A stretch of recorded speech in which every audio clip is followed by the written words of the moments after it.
Good evening and welcome to Tucker Carlson Tonight. So much going on in your government. It's very hard to keep track, even if you're paid to do it, as we are.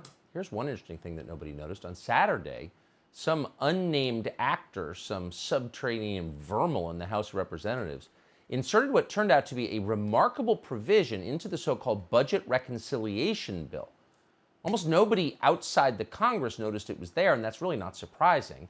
The bill is one of the biggest in all of human history. It's nearly 2,500 pages long. It spends $3.5 trillion. Where does that money come from? Well, it was just newly printed by the Federal Reserve for the occasion. The provision in question was hidden on page 168 of that bill. And here's what it says. Going forward, the federal government will bankrupt any company that refuses to comply with Joe Biden's vaccine mandate. So do you have an unvaccinated worker in your office? The fine for that will be $700,000 payable to the U.S. Treasury for each and every one of those workers. Even by the standards of Washington, that is a lot of money. Here's a comparison. In June, the federal government penalized a chemical company in West Virginia after its plant exploded, killing an employee and sending two others to the hospital. The fine in that case, $12,288. So there you have it, written out in black and white, the moral priorities of the Democratic Party. Killing people in chemical plants is bad. It's about $12,000 bad. But failing to get a Joe Biden-mandated COVID vaccine, even if you've already recovered from COVID and have natural immunity that is more powerful than any shot, that's much, much worse. How much worse? It is 58 times worse than killing people in a chemical plant explosion. Democrats did the math on that, and they wrote it down. This whole approach, if you take 3 steps back to COVID, is a little weird when you think about it. If you really wanted to protect the public, the American people, from this virus, the first thing you would do is encourage them to be healthy, meaning get off your phone, get outside, spend some time in nature, maybe lose some weight. That's meaningful. That all works. We know it for a fact. It's science. And then people with higher risk factors like older people, people with pre-existing medical problems would probably want to get the vaccine. Definitely worth it for them. They should. Everyone else could look at the numbers and assess. They could choose for themselves as they do with every other medical decision. The federal government is not requiring you to get surgery for prostate cancer if you get it. No, you get to decide. So that would be a reasonable response to COVID. It might actually improve the country rather than destroy it. But that's very far from what they're actually doing. And the reason is politics. From the beginning of the outbreak, politicians have turned what they told us was a public health response into something that very much looks like a political campaign. And in a political campaign, the other side is your enemy. So all of a sudden, the public has become an opponent that politicians must subdue and defeat. How do you feel about opponents you are working to subdue and defeat? Well, you feel loathing and contempt. And that's how they do feel. They're not hiding it anymore. Take a look at this video, which we just got. It's from yesterday. It shows a Democratic congresswoman from Iowa called Cindy Axne, and she's explaining her party's response to COVID. She doesn't say anything that remarkable. It's how she says it. Listen to how she talks about her constituents. She so clearly hates them. Watch. So now all the schools are back wanting to put mask mandates in, and all the anti-vaxxer crazies are out there with their, it's a hot mess. I'll be honest. Christian right is, everything under the guise while they hold a cross and for God or whatever, and they use it like a weapon, and it's painful to watch because they've weaponized religion, they've weaponized politics.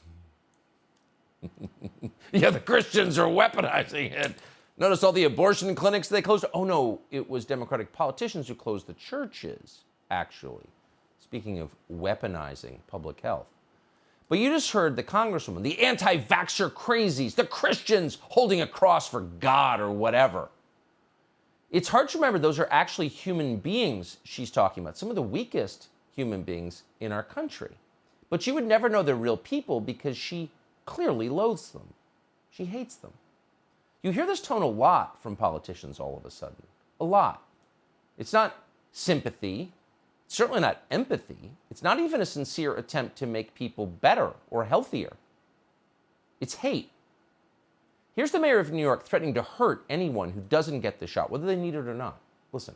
Most people, the vast majority of people, even those who say, I didn't want to get vaccinated, make a different decision when it becomes very, very practical. So now someone is literally looking at the possibility they won't have a paycheck for a prolonged period of time.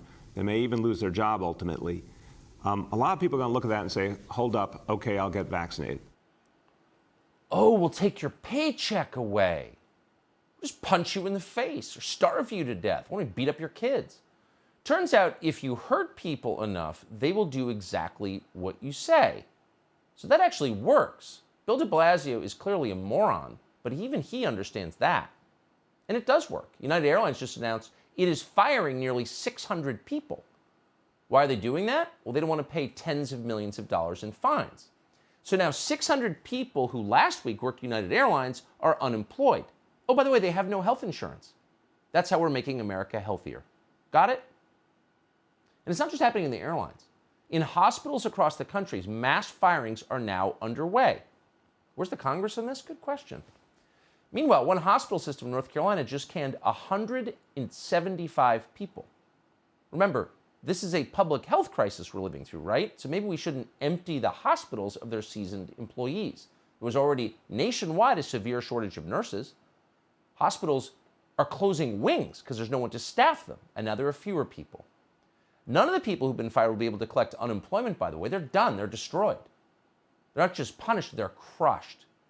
And these aren't the CEOs of big companies. These aren't people who live in affluent neighborhoods. These are hourly workers. These are people the Democratic Party used to care about. These are people with no power whatsoever who worked around sick people for the duration of a deadly pandemic. And rather than thank them, we're firing them with no unemployment benefits and no health insurance. And a lot of them. State of New York, for example, the deadline for healthcare workers to get vaccinated is already passed. According to the most recent figures, 16% of the state's hospital workers, that is 83,000 people, remain unvaccinated. 8% of those workers have not gotten a single dose of the vaccine. That means they're going to be fired. So the question is, once again, who's going to staff the hospitals in the middle of this public health crisis? Well, that's an easy answer, according to the new governor of New York, the one no one voted for. The state of New York is going to use the military to do it and then hire temp workers from the Philippines. It's lunacy. And by the way, once again, why exactly are all these healthcare workers, thousands of them nationwide, refusing to get the COVID vaccine? That is an entirely fair question, and no one is asking it. It might be worth finding out. You can't say these are people who don't understand the science. In fact, they might know more about COVID and healthcare than your average Democratic governor, considering that's what they do for a living. They treat people with COVID every single day. So it's not like they're uninformed. What is this exactly? It's not a few people, it's thousands of people. Why? No one cares. Punish them, the weakest, now crushed. Meanwhile, as we're firing nurses and doctors, we're admitting thousands of illegal immigrants into this country right now, many of them infected with diseases, including COVID. You're not supposed to say that because it's some sort of slur, but it's factually true. In fact, not only is it true, the Secretary of Homeland Security just admitted it. He explained that 20% of the people coming across the border have an unidentified illness of some kind. Here he is. We are confronted with a population of people that, as a general matter, have a rate of illness of approximately 20%. Oh, okay.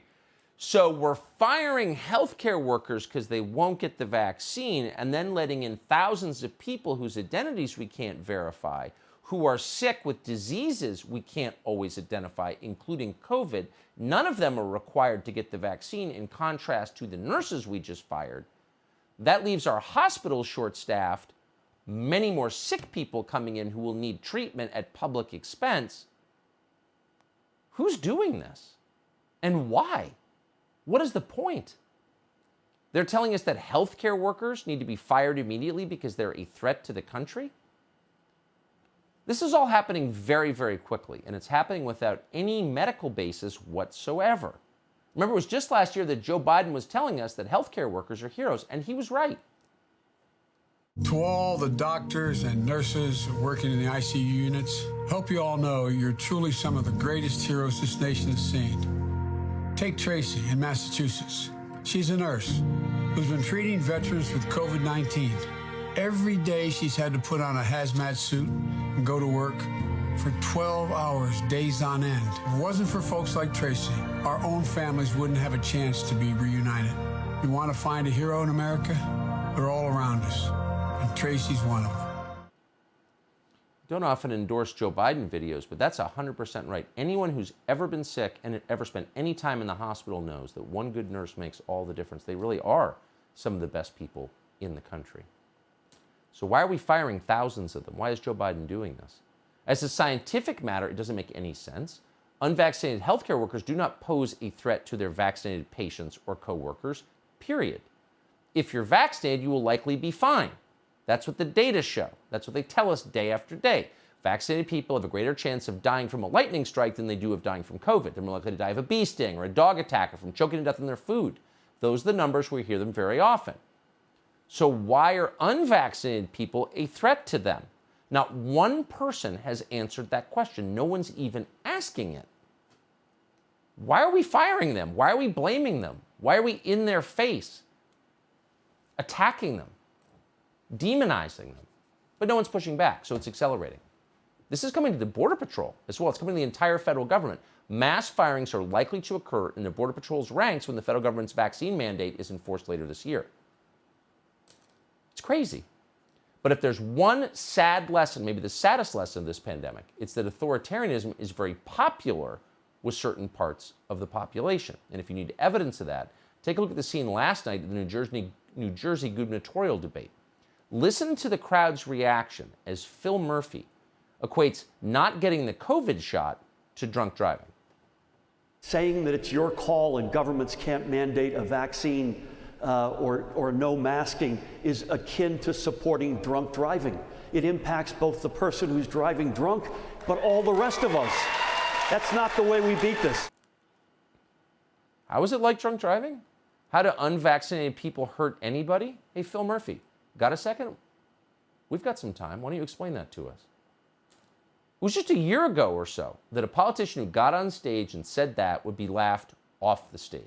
And a politician who endorsed firing thousands of healthcare workers during a pandemic, calling them criminals, dehumanizing them, would be reviled. Now it gets applause. Not because the science has changed. The science is the same. It's because our leaders realized how to leverage fear to crush their political opponents. And if that means fining people $700,000 for employing someone, throwing the weakest people in our society out on the street with no unemployment insurance and no health insurance, they'll do it.